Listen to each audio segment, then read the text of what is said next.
Class 11 CBSE board NCERT solution chapter 16 Krishna Nath. Question number 1 है, इतिहास में स्थापित का वर्णन नहीं मिलता क्यों? उत्तर, ऊंचे दरों और कठिन रास्तों के कारण इतिहास में स्फीति का वर्णन कम रहा है। लिखिए, भूगोल यहाँ के इतिहास का एक बड़ा कारक है। यहाँ आगमन के साधारण नहीं, यह पर्वत श्रेणी से घिरा हुआ है। साल में 8-9 महीने बर्फ रहती है तथा यह क्षेत्र से संसार से काट रहता है। कठिनता से 3-4 महीने वसंत ऋतु आती है। इतने कम समय में स्फीति का जन जीवन सामान्य नहीं हो पाता। यह क्षेत्र ऐतिहासिक दृष्टि से उपेक्षित रहा है।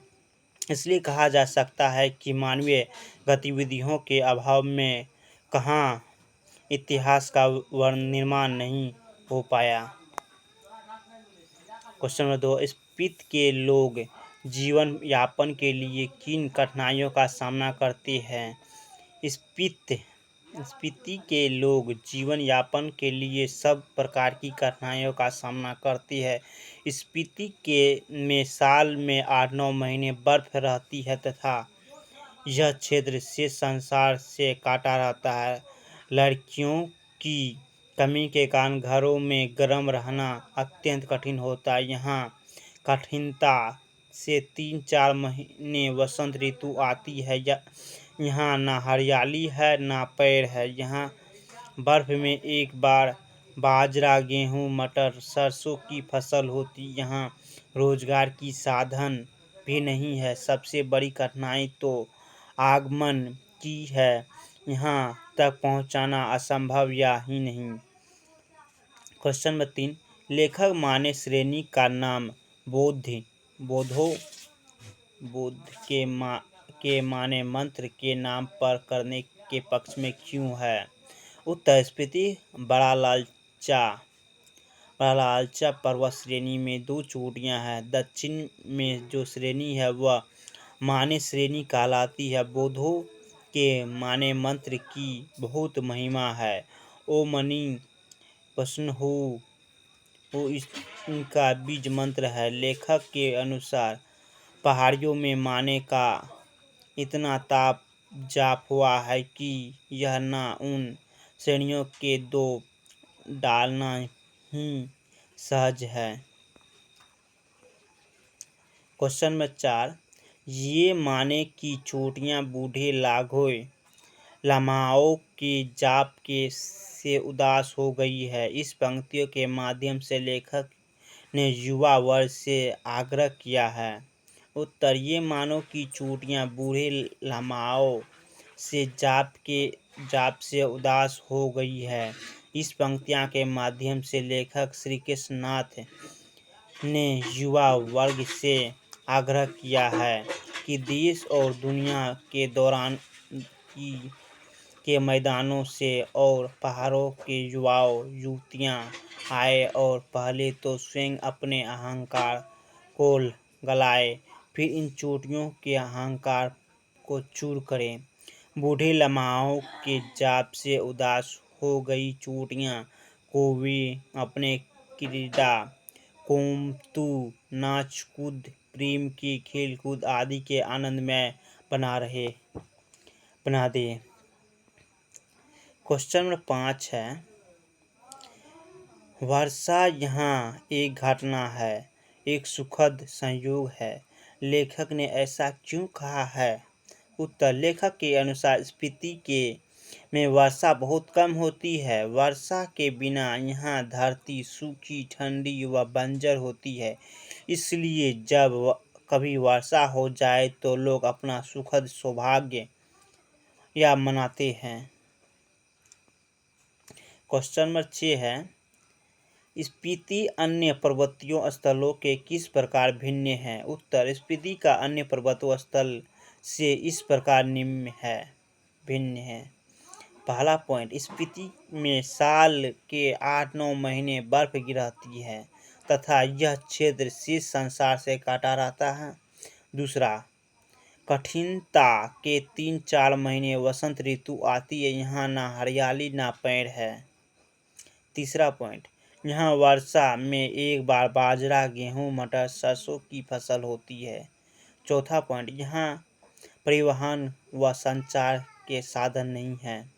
पाँचवा पॉइंट, स्पीति के प्रति किलोमीटर केवल 4 व्यक्ति रहते हैं यहाँ तथा यहाँ पर्यटन भी नहीं आते।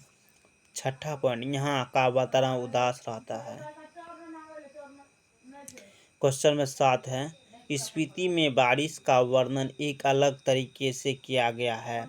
आप अपने यहाँ होने वाली बारिश का वर्णन कीजिए। उत्तर, बारिश का मौसम हमें तपती गर्मी से राहत दिलाती है और चारों तरफ खुशी का माहौल छा जाता है। छोटे बच्चे बारिश के महीने और खेलने लगती है।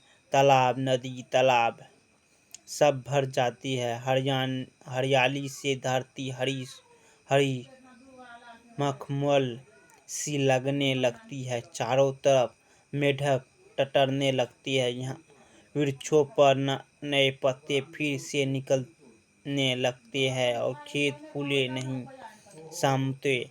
भारतवर्ष में वर्षा जून और जुलाई माह में होती है। मानसून के तेज वर्षा होती है। जनवरी माह में होने वाली वर्षा फसल के लिए बहुत अच्छी होती है। क्वेश्चन नंबर 8 है, स्पीति के लोगों और मैदानों भागों में रहने वाले लोग के जीवन की तुलना कीजिए। किनका जीवन आपको ज़्यादा अच्छा लगता है और क्यों? उत्तर, स्पीति में परिवहन व संचार का साधन नहीं है। मैदानों भागों में रहने वाले लोग के पास परिवहन व संचार के साधन हैं। दूसरा पॉइंट, स्पीति में प्रति किलोमीटर केवल 4 व्यक्ति रहते, जबकि मैदानी भागों में जनसंख्या बहुत ज़्यादा है। तीसरा पॉइंट, स्पीति में वातावरण उदास रहता है। मैदानी भागों में वातावरण जीवन से भरा हुआ रहता है। आखिरी, इन सब कारणों से मुझे मैदानी भागों में रहने वाले लोगों का जीवन ज़्यादा अच्छा लगता है, क्योंकि यहाँ जीवन सहज गति से चलता है। क्वेश्चन नंबर 9, स्पीति में बारिश एक यात्रा वृत्ति है। इनमें यात्रा के दौरान किए गए अनुभवों, यात्रा स्थल से जुड़ी विभिन्न जानकारियाँ का वर्णन किया गया। आप भी अपनी किसी यात्रा का वर्णन लगभग 2 शब्दों में कीजिए। उत्तर, ग्रीष्म आकाश में मैंने अपने माता पिता, बहन और दोनों मित्रों के साथ वैष्णो देवी की यात्रा की योजना बनाई। सबको मेरा प्रस्ताव पसंद आया और हम सब त्रिकुट पर्वत पर गुफा में विराजित माता वैष्णो देवी के दर्शन में को निकल पड़े। माता वैष्णो देवी बिंदुओं का एक प्रमुख तीर्थ स्थल है। यहाँ दूर दूर से लाखों श्रद्धालु माँ के दर्शन के लिए आती है। यहाँ माँ वैष्णो देवी की यात्रा का पहला पर्व जम्मू होता है और जम्मू तक आप बस, टैक्सी, ट्रेन या फिर हवाई जहाज़ से पहुँच जाते हैं। माँ वैष्णो देवी की यात्रा शुरुआत कटरा से होती है। कटरा से ही माता के दर्शन के लिए निःशुल्क यात्री पर्ची मिलती है। यहाँ पर्ची के लेने